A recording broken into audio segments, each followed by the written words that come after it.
Shalom saudaraku, berjumpa kembali bersama dengan saya Pendeta Jakob Setio, masih dalam program Sapa Jemaat di Rumah. Kali ini kita akan bersatu bersama-sama, mari kita berdoa.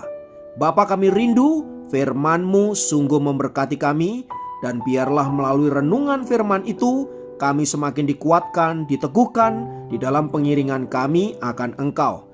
Kami siap diberkati, terpujilah nama-Mu kekal selama-lamanya. Dalam nama Yesus kami berdoa, haleluya, amin.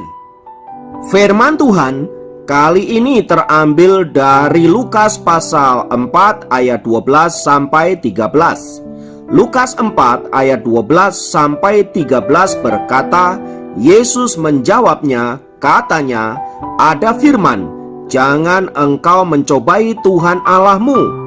Sesudah iblis mengakhiri semua pencobaan itu, ia mundur daripadanya dan menunggu waktu yang baik.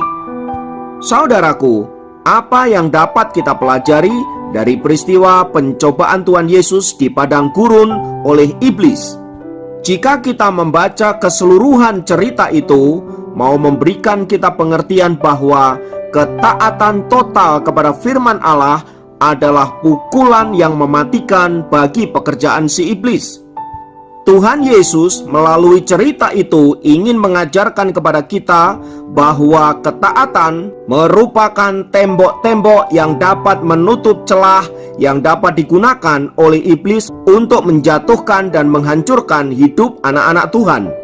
Cerita itu juga mengajarkan bahwa ketaatan memberikan kita kekuatan di tengah kondisi di mana situasi kritis yang dapat memberikan kita kemenangan terhadap godaan si jahat. Peristiwa pencobaan di padang gurun yang dialami oleh Tuhan Yesus itu, saudaraku, ternyata tidak berhenti sampai di situ, karena di sana dikatakan bahwa iblis sedang menunggu waktu yang tepat untuk kemudian mencobai Yesus. Itu artinya iblis tidak menerima kekalahannya. Karena itu ia akan mencari cara sedemikian rupa bagaimana dapat mencobai Yesus dan kalau bisa mengalahkannya. Nah, saudaraku yang dikasihi Tuhan, hal yang sama juga terjadi ke dalam kehidupan anak-anak Tuhan dewasa ini. Itu artinya pencobaan-pencobaan yang dialami oleh Tuhan Yesus di padang gurun juga dapat dialami oleh anak-anak Tuhan di masa kini. Adapun bentuk pencobaannya itu bisa sangat bervariasi.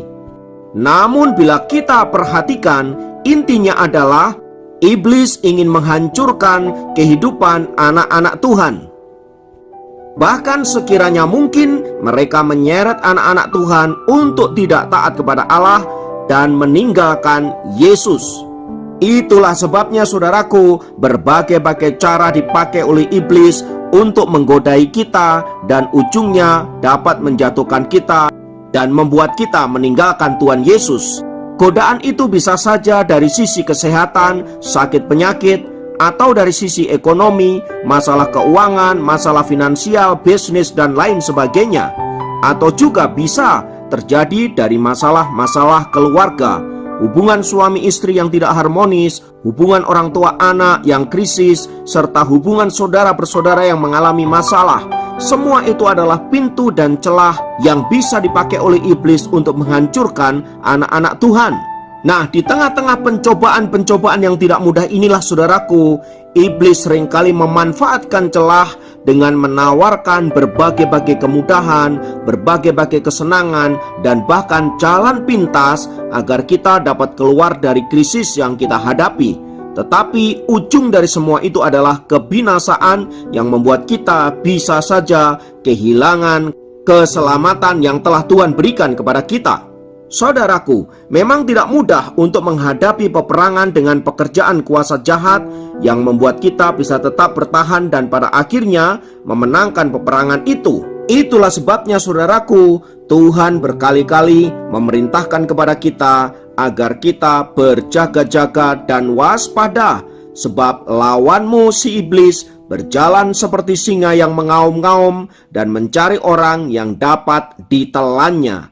Artinya ia bekerja non-stop 24 jam tanpa henti, tanpa lelah mencari mangsa, dan mangsanya itu adalah saudara dan saya. Karena itu bila kita tidak waspada dan berjaga-jaga, maka sangat mungkin, sekali lagi saya katakan, sangat mungkin kita mudah dijatuhkan dan kita ditelan habis-habis oleh kuasa si jahat itu. Oleh karena itu saudaraku, kita perlu terus-menerus untuk senantiasa berjaga-jaga dan mengandalkan Tuhan di dalam hidup kita, dalam menghadapi tipu muslihat iblis yang terus-menerus menggodai dan mencobai setiap kita. Dan kunci satu-satunya untuk mengalahkan pekerjaan si iblis itu saudaraku, yaitu dengan firman Allah. Dengan mentaati firman, maka kita sebenarnya sedang menelanjangi pekerjaan kuasa kegelapan dan bahkan menghancurkan tipu muslihatnya. Maka saudaraku, mari kita terus belajar mentaati firman. Kalau kita gagal, belajar lagi. Kita gagal, bangkit, belajar lagi. Dan terus menerus sampai pada akhirnya kita menjadi pribadi yang menang, yaitu orang-orang yang teguh berdiri mentaati firman Allah yang hidup, yang telah dikatakan Allah melalui Alkitab yang kita miliki itu. Karena itu saudaraku, isilah setiap hari hidupmu dengan firman Allah. Mulailah harimu setiap pagi dengan membaca firman, dengan merenungkan firman Allah. Mungkin dengan cara seperti sekarang ini, melalui Sapa Jemaat, saudara mulai belajar firman, saudara mulai merenungkan firman, dan mulai bergantung kepada Allah dengan cara kita mentaati firman-Nya. Dengan begitu saudaraku, saya percaya iblis tidak akan pernah punya celah untuk mengalahkan kita, karena kita adalah orang-orang yang mentaati firman-Nya. Karena itu, mari kita memulai hidup kita dengan firman dan senantiasa mentaatinya. Kiranya firman Tuhan ini memberkati saudara dan meneguhkan saudara serta menguatkan kita semua, menjadikan kita anak-anak Tuhan yang berkemenangan. Mari kita berdoa. Tuhan, kami naikkan pujian dan syukur buat anugerah-Mu, karena kami memiliki Tuhan yang dahsyat, Tuhan yang luar biasa, dan kami percaya firman-Mu berkuasa. Oleh sebab itu Bapa, ajarkan kami untuk senantiasa mentaati firman-Mu, supaya hidup kami adalah hidup yang penuh dengan kuasa, yang siap mengalahkan tipu muslihat iblis dan menjadikan kami pemenang-pemenang di dalam Tuhan. Terima kasih Bapakku, terpujilah nama-Mu. Dalam nama Yesus kami berdoa, haleluya, amin. Demikian program Sapa Jemaat kali ini. Sampai jumpa dalam program Sapa Jemaat yang lain. Tuhan Yesus memberkati.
Janji-Mu yang menghidupkanku, hanya padamu